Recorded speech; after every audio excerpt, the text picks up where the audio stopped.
একটা সময় ছিল পাঁচটা গ্রামে মানুষজন কুষ্ঠরোগে আক্রান্ত হতেন। তখনও গড়ে ওঠেনি বর্ধমান মেডিকেল কলেজ। জামালপুর ব্লকে ছিল না কোনো স্বাস্থ্যকেন্দ্র, তাই চিকিৎসার অভাবে অনেক মানুষই মারা যেতেন।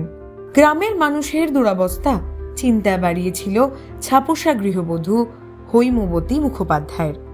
তাই স্বাস্থ্যকেন্দ্র তৈরি করতে নিজের কয়েক বিঘা জমি দান করেন। সেখানেই গড়ে ওঠে এই হৈমবতী দাতব্য চিকিৎসালয়। ভোগান্তি কমে গ্রামের মানুষজনের। এখন শতাব্দী প্রাচীন সেই স্বাস্থ্যকেন্দ্র বন্ধ। রাত হলে অসাধু চক্রের আড্ডা হয়ে যায় এই দাতব্য চিকিৎসালয়। তাই নিয়ে ক্ষোভ উগরে দিয়েছেন গ্রামের মানুষজন। এটা বছর 7-8 আগে এটা বন্ধ হয়ে গেছে টোটালি, কোনো পরিষেবা নেই। তার আগে ডাক্তারবাবু চলে গেলেন, তবু পরিষেবা অন্য জায়গা থেকে, অন্য সেন্টার থেকে এসে ডাক্তার সপ্তাহে 2 দিন দেখতেন, কম্পাউন্ডার ছিলেন। এখানে আমি ছোটোবেলায় দেখিয়েছি, এখানে ডাক্তারবাবুকে রেসিডেন্ট ছিলেন, পিছনই ওনার থাকার কোয়ার্টার আছে, কম্পাউন্ডারের একটা কোয়ার্টার ছিল। এবং আমি 10 বছর আগেও দেখিয়ে গেছি এখানে, টিকিট কেটে এখানে আমি যে চিকিৎসা করে গেছি।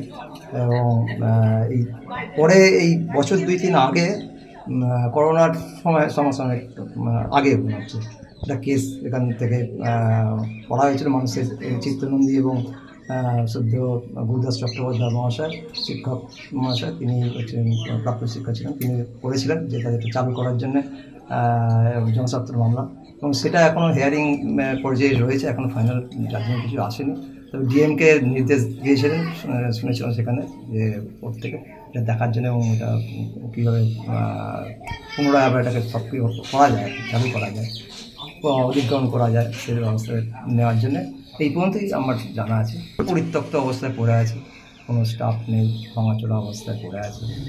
তো এই তো ফাঁকা জায়গা, অসাধারণ কাজকর্ম কিছু সমাজ যদি ইয়ে হয়, দরজা জানলা ভেঙে সব ইয়ে করেছে, তারাই করেছে। ঘরের মধ্যে কোনো অসামাজিক কাজ বেশি হয় বলে মনে হচ্ছে আমার। এবং সন্ধ্যেবেলা এখান থেকে গেলে দেখা যায় যে এরা আড্ডা দিচ্ছে কেউ না কেউ। 1917 সালের 17ই ডিসেম্বর তৎকালীন বর্ধমানের ডিভিশনাল কমিশনার DH লিস হাসপাতালটির উদ্বোধন করেন। স্বাস্থ্যকেন্দ্র পেয়ে চিকিৎসা পরিষেবা পেতে শুরু করেন স্থানীয় মানুষজন। তবে দেশ স্বাধীন হওয়ার পরও স্বাস্থ্যকেন্দ্রের মানোন্নয়ন হয়নি, বরং ধীরে ধীরে পরিষেবা দুর্বল হতে থাকে।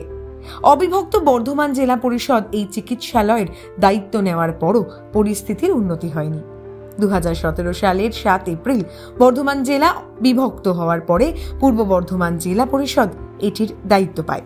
তবে একমাত্র চিকিৎসকের উপর নির্ভর করে কোনো রকমে চলছিল চিকিৎসা কেন্দ্রটি। 2020 সালের 31 ডিসেম্বর চিকিৎসক অবসর নেওয়ার পর হাসপাতালটি বন্ধ হয়ে যায়। তারপরই চরম দুরবস্থায় পৌঁছেছে এই চিকিৎসালয়টি। এই হাসপাতালের সমস্ত রেকর্ড চুরি হয়ে যাচ্ছে, দরজা জানলা ভাঙা হয়ে যাচ্ছে, হাসপাতালের ভেতরে যে সমস্ত জিনিস ছিল সেগুলো সমস্ত নিয়ে চলে যাওয়া হচ্ছে। আপনি ভেতরে দেখেছেন 2টো ফ্রিজ রয়েছে, আলমারি রয়েছে, সেগুলো হচ্ছে গিয়ে নষ্ট হয়ে যাচ্ছে। এবং সবচেয়ে বড় কথা হচ্ছে এখানে অসামাজিক কাজ হচ্ছে। এই জায়গায় সন্ধ্যের দিকে যা এখানকার মানুষের যা বক্তব্য, এখানে অসামাজিক কাজ হচ্ছে। সন্ধ্যের পরে বিভিন্ন ধরনের নেশা এখানে চলছে, এবং অথচ কোনোভাবেই একটা পঞ্চায়েত রয়েছে, প্রশাসন রয়েছে, গ্রামে গ্রামে সিভিক ভলেন্টিয়ার রয়েছে, প্রত্যেকটা ভিলেজ পুলিশ বা সিভিক ভলেন্টিয়ার এখন তো ভিলেজ পুলিশ বলে না, কলকাতা হাইকোর্টের পড়ে। এই জন্য অনুরোধ করবো প্রশাসন এবং জনপ্রতিনিধিদের কাছে হসপিটালটাকে স্বাস্থ্য ভবনের দ্বারা, স্বাস্থ্য দপ্তরের দ্বারা অধিগ্রহণ করার ব্যাপারে যথাযথ ভূমিকা পালন করুন। 5টা গ্রাম সহ আশপাশের 20 থেকে 25টি গ্রামের বাসিন্দাদের চিকিৎসার জন্য দূরের কোনো হাসপাতালে যেতে হচ্ছে। এলাকাবাসীর দাবি, ঐতিহ্যবাহী এই চিকিৎসালয়টিকে হেরিটেজ হাসপাতালের মর্যাদা দিয়ে দ্রুত চালু করা হোক। চলতে থাকে, তো এখানে পাড়ার মানুষ সাধ্যমতো প্রতিবাদ করেছেন, কিন্তু তারা তো জোটবদ্ধ, সুতরাং সেভাবে আমরা তাদের কাছে কোনো প্রতিক্রিয়া পাইনি। তো বর্তমানে আরও বেহাল অবস্থা হয়ে যাচ্ছে। আর যে ডাক্তারবাবু এবং কম্পাউন্ডারবাবু যে বাসস্থান ছিল, বর্তমানে সেটা তো ভগ্নদশা কেন, প্রায় ধূলিসাৎই বটে, এবং তার ভেতরে জিনিসপত্র যা ছিল সেগুলো বর্তমানে ক্রমশ অবলুপ্ত হয়ে যাচ্ছে, মানে চুরি করে নেওয়া হচ্ছে। দেখুন, আমাদের এখানে তো বর্তমানে রবিশঙ্কর চ্যাটার্জি এবং গ্রামবাসীদের সহযোগিতায় সাধ্যমতো উনি চেষ্টা করছেন, কিন্তু এখনও আশানুরূপ সেরকম আমরা আশ্বাস কোথাও কিছু পাইনি।